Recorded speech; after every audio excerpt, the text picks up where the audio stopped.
हमारा चैप्टर चल रहा है बायोडाइवर्सिटी, जिसके अंतर्गत हम टॉपिक पढ़ रहे हैं रिजर्व एरिया इन इंडिया, जिसमें से हमने 2 पढ़ लिया, पवित्र उपवन और जैव सुरक्षित मंडल। 3rd है राष्ट्रीय उद्यान यानी नेशनल पार्क। तो नेशनल पार्क कौन सी जगह होते हैं? तो देखिए, नेशनल पार्क को इन सिचु कंजर्वेशन के लिए उपयोग में लाया जाता है। तो हमने इन सिचु कंजर्वेशन पढ़ा था, क्या होता है?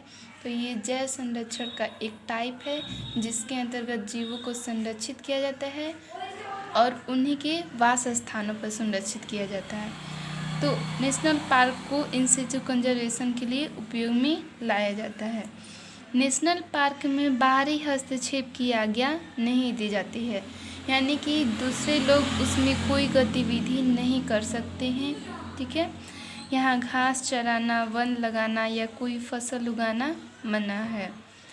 इसके साथ ही यहाँ कोई निजी मालिक नहीं होता है।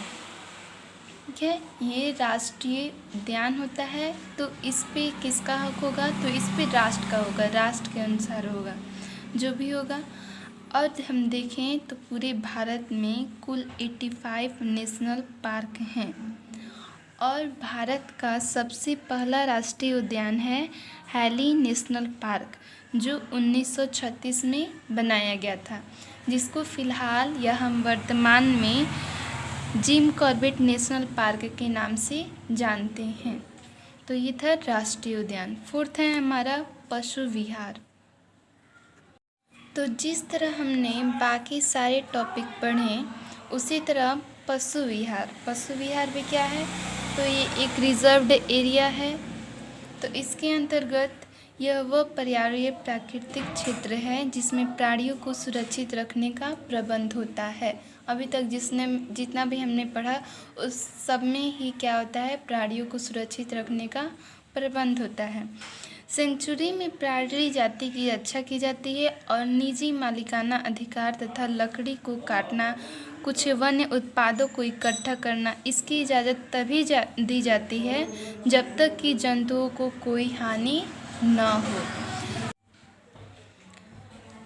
तो हमारे भारत में पशु विहार की संख्या 448 है। ठीक है, राष्ट्रीय उद्यान 85 है। इसी तरह हमने सारी चीज़ें देखी कि पवित्र उपवन की संख्या कितनी है, सुरक्षित जैव मंडल की संख्या कितनी है, राष्ट्रीय उद्यान की संख्या कितनी है और पशु विहार की संख्या कितनी है।